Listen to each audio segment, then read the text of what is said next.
O Senhor esteja convosco. Ele está no meio de nós. Proclamação do Evangelho de Jesus Cristo, segundo Mateus. Glória a vós, Senhor.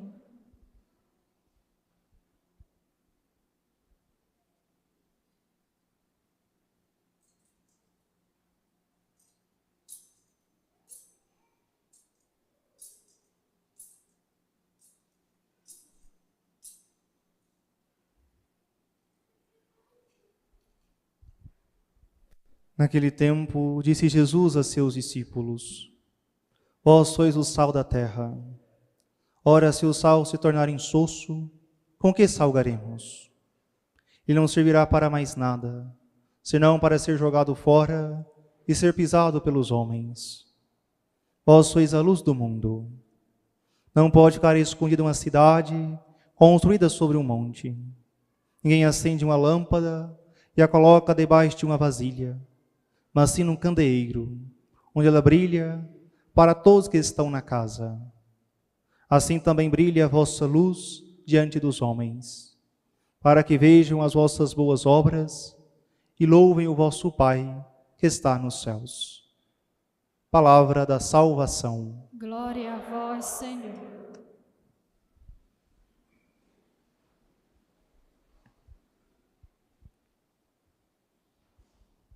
Caríssimos irmãos e irmãs, esse quinto domingo do tempo comum, a liturgia nos apresenta Jesus que diz: Vós sois o sal da terra, vós sois a luz do mundo. É de fato uma resposta a um anseio do coração de cada ser humano. Porque todos nós, em algum momento da vida, de modo especial, nos questionamentos da juventude, nós nos perguntamos: qual é o sentido da minha vida? Por que estou neste mundo? Qual o propósito, qual a missão que Deus tem para mim? Por isso, toda a nossa existência se constitui em procurar responder a essas perguntas fundamentais que nós carregamos dentro de nós. E nós precisamos encontrar uma resposta em Deus. Por isso, no Santo Evangelho, Jesus diz para cada um de nós qual é a nossa missão, qual é o nosso propósito neste mundo. Ser sal da terra, ser luz do mundo. Que nós possamos compreender isso com a missão que o Senhor confia a cada um de nós. Isso significa que nós estamos aqui neste mundo para servir, para deixar rastro de santidade. Ou seja, qual é a função do sal? É salgar, dar sabor. Assim também nós, cristãos, precisamos ter uma vida santa que realça o lugar no qual estamos. E a luz existe para iluminar. Que nós possamos, de fato, iluminar os lugares nos quais o Senhor nos coloca. Muitas vezes, o nosso coração traiçoeiro pensa que o lugar no qual nós estamos, a família que nós estamos, o trabalho que desenvolvemos, é simples demais, é pequeno demais, parece que não vale a pena se empenhar.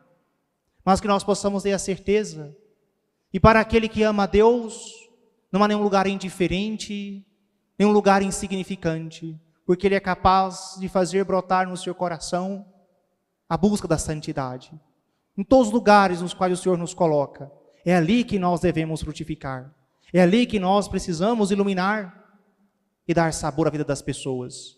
Por isso, extirpemos do nosso coração todo e qualquer sentimento que venha a querer nos desanimar ou até mesmo não se empenhar para ser sal da terra e luz do mundo. Dito isto, possamos recordar as propriedades do sal e que nós possamos compreender isso no sentido espiritual, para que nós possamos ter a certeza, nós precisamos ser um sal. Primeiramente, ele dá a capacidade de realçar o sabor da refeição. Todas as refeições que nós utilizamos o sal, realça o sabor. Imagine um churrasco, por mais bonito que seja, se não tiver sal, nós o jogamos fora, nós o rejeitamos. Porque não serve para nada, não tem gosto, não tem sabor. Assim também, nós não podemos ser cristãos insossos, sem graça, aquela pessoa sem sal, sem manteiga, aquela pessoa assim, xoxa. Não se pode ser assim. Precisamos de fato fazer a diferença no lugar no qual nós estamos. A pergunta é: se eu morresse hoje, Alguém sentiria a minha falta? Faria diferença na vida de alguém? Na sua casa, no seu trabalho, alguém notaria? Porque muitas vezes nós passamos pela vida das pessoas sem realçar nada, sem fazer diferença. E não é assim que o cristão deve viver. Meditarmos sobre a morte significa que nós nos comprometemos a viver bem cada instante que o Senhor nos dá.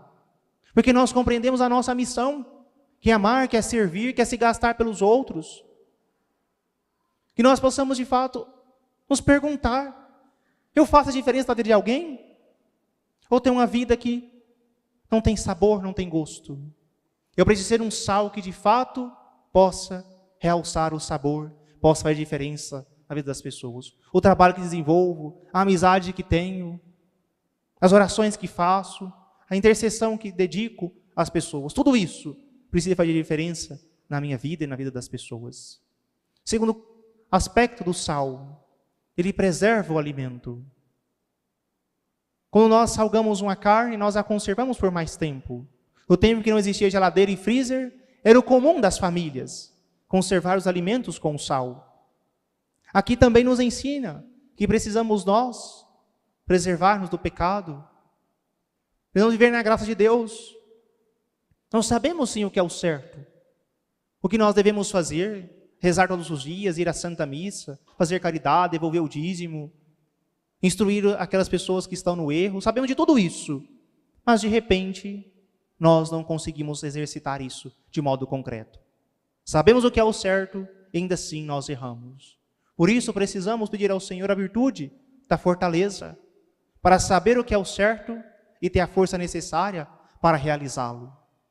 No mundo tão marcado pela corrupção, nós muitas vezes somos tentados a não fazer o certo, porque caímos naquele mal que o diabo vai inculcando no coração das pessoas. Todo mundo faz assim.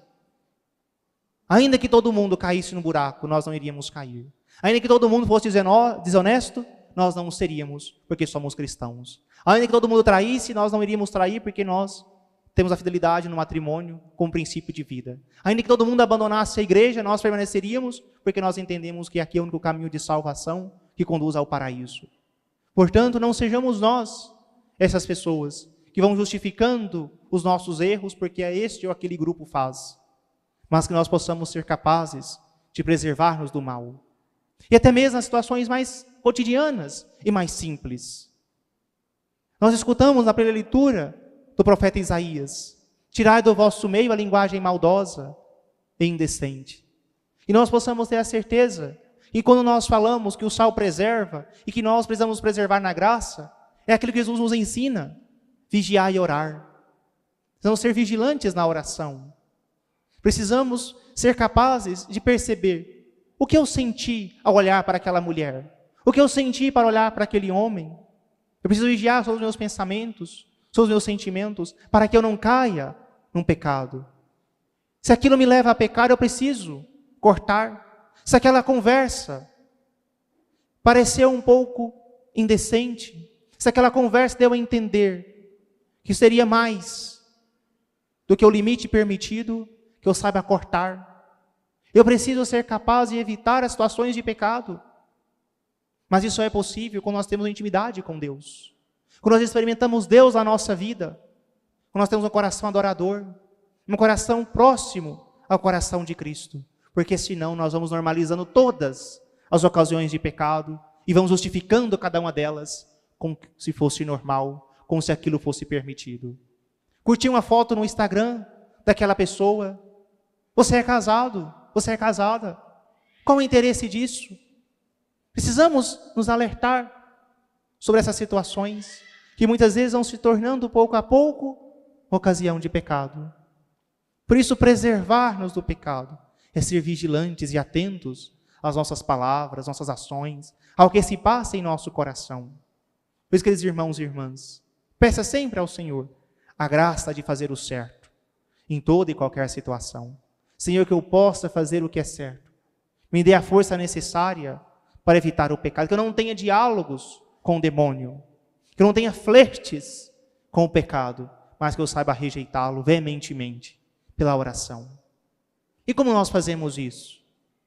bateu os sentimentos, olhou, se interessou, demorou demais naquela situação, comece a rezar. Não há outro caminho a não ser a oração para assim nos preservarmos do pecado. Não é somente a vontade do querer, mas é a oração, é a graça de Deus. Portanto, o que o Senhor nos ensina quando diz que o sal preserva os alimentos? Que quem nos preserva do pecado é a graça de Deus. Contemos sempre com a graça de Deus em nossa vida. Não queira contar somente com as suas forças, porque você irá cair cada vez mais em pecados maiores. Mas conte sempre com a graça de Deus, que nos auxilia e que nos coloca sempre no caminho certo. Um terceiro aspecto: o sal sempre desaparece nos alimentos. Quando nós comemos o arroz bem temperado, com bastante alho, bem gostoso, não vemos o sal, mas sabemos que ele está ali. Quando nós comemos uma deliciosa salada de guariroba, nós sabemos que o sal está ali, mas nós não vemos. E se nós também comemos um delicioso feijãozinho do dia, cozido na panelinha de ferro, se tem sal demais, nós também percebemos, porque exagerou, ele apresentou demais. Aqui nós aprendemos o equilíbrio, a prudência. Que nós de fato saibamos ser um cristão que tenha sal em si mesmo, para que nós possamos fazer a diferença na vida das pessoas. E quão bom é quando nós temos aquela frase que alegra o nosso coração: senti a sua falta, fui à Santa Missa e não te vi. O que aconteceu? Quando nós participamos de um almoço de família, e sempre tem alguém que vai, um amigo, um familiar. Quando ele não vai, nós sempre ligamos e perguntamos: o que aconteceu? Você não foi? Eu senti a sua falta, fez diferença você não ter ido, ficou mais triste. Assim nós também precisamos nos perguntar: nos meus relacionamentos, da minha equipe de trabalho, da minha família, dos meus amigos, as pessoas sentem a minha falta? Ou elas se alegram quando eu não vou porque eu sou intragável, sou chato e reclamo e torno azedo aquele ambiente? Como tem sido a minha relação? Eu preciso me perguntar, porque muitas vezes nós nos tornamos uma presença incômoda, desagradável, mas bom é quando somos aquela presença que de fato edifica, que aconselha, que reza, e tem sempre uma palavra que orienta. Que nós possamos pedir sempre ao Espírito Santo, que nós possamos ter uma presença que manifeste a ação de Deus no meio daquelas pessoas. Mas isso vem de uma intimidade com Deus. Aqui nós aprendemos, não basta falar sobre Deus, ter ideia de quem seja Deus, vem de uma experiência com Deus. E nós católicos precisamos crescer cada vez mais nessa intimidade com Deus, fazer a experiência do amor de Deus.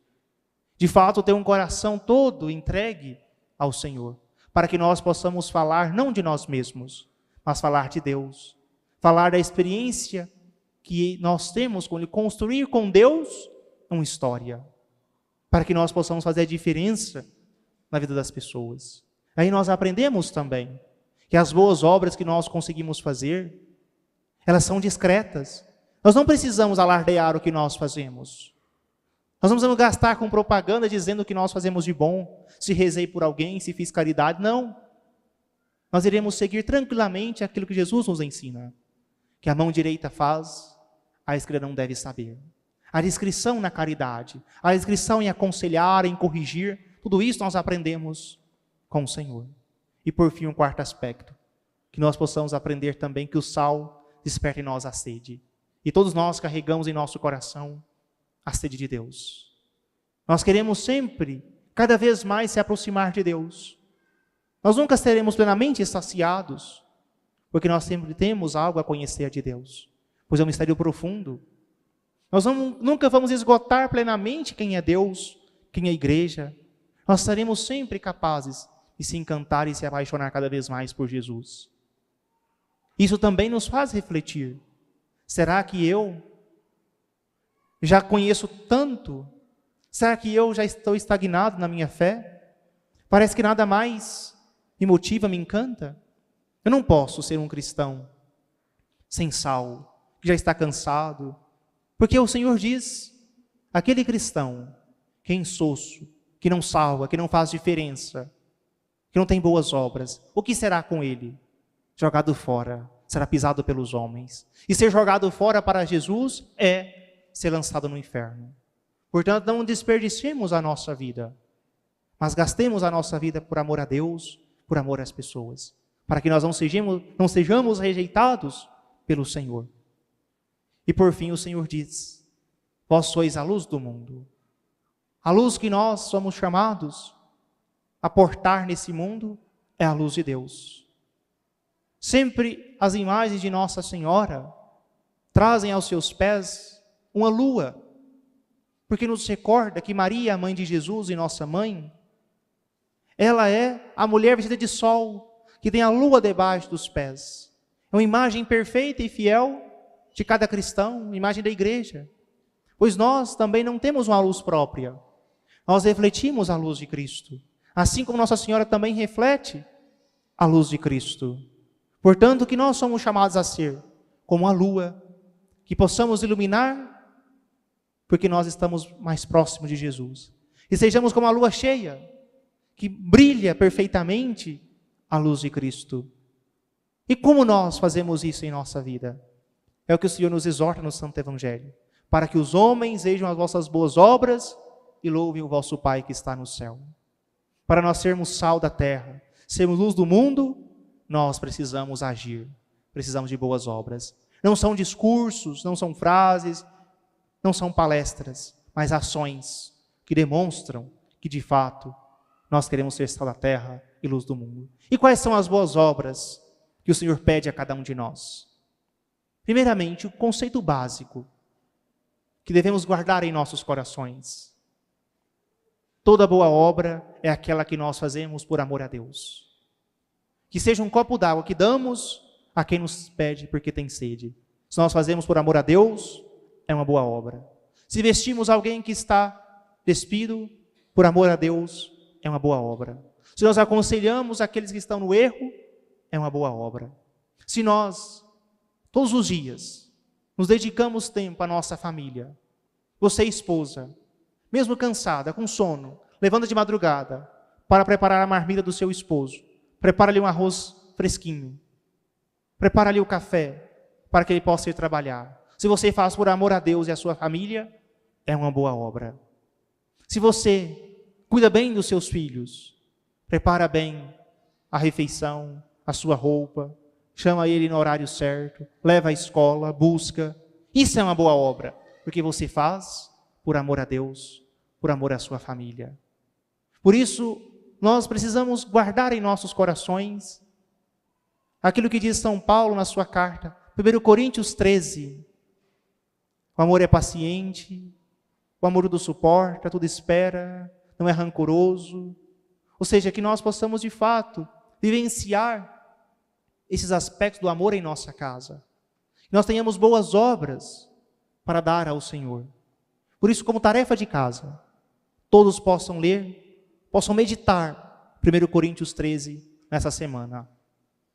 Leia isso com a sua família e veja ali que tem um projeto de vida de Deus para você e a sua família. Você possa querer de fato vivenciar todos aqueles aspectos do amor na sua casa. Para que você entenda, se eu quero ser sal, se eu quero ser luz, eu preciso colocar isso em prática na minha casa. Porque muitas vezes nós falamos do amor como se fosse algo teórico, mas o amor são atos de amor. Quando nós amamos, nós encontramos 1000 modos de manifestar esse amor, 1000 detalhes. Vai dizer que de fato quem ama adivinha até mesmo o que o outro quer. Tanto é o seu cuidado para com a outra pessoa. Nos perguntemos, eu tenho cuidado das pessoas que eu amo? Eu tenho de fato me gastado em prol das pessoas que eu amo? Nós sempre olhamos para a vela e precisamos aprender. Assim como uma vela que queima, que se derrete, que se gasta para iluminar, assim também nós precisamos ter uma vela em nossa casa, que se gasta, que ilumina, que se doa pela nossa família. Por isso o Senhor nos colocou num lugar alto, nos colocou como luz para iluminar, não no lugar escondido debaixo de uma cama, debaixo de uma vasilha. Por isso Deus te deu uma vocação de pai, de mãe, de filho, que você possa de fato corresponder a essa vocação e amar manifestando em atos concretos, não somente em palavras, mas se nós queremos amar, se nós queremos servir, precisamos ter a certeza. Quanto mais perto de Jesus nós estivermos, mais nós iremos manifestar isso. Mas se nós nos afastamos, significa que nós seremos um cristão de luz apagada, um cristão que será rejeitado pelo Senhor, que será uma pessoa sem graça, sem sal, que será desprezado. Não sejamos nós esses que se afastam de Deus, mas que nos aproximemos cada vez mais do Senhor, que nós possamos querer viver a santidade que Ele nos propõe, que a nossa casa seja um lugar onde se vive aquilo que está expresso em 1 Coríntios 13, que nós de fato possamos ler isso e ver ali o projeto de Deus para a nossa casa. Louvado seja nosso Senhor Jesus Cristo.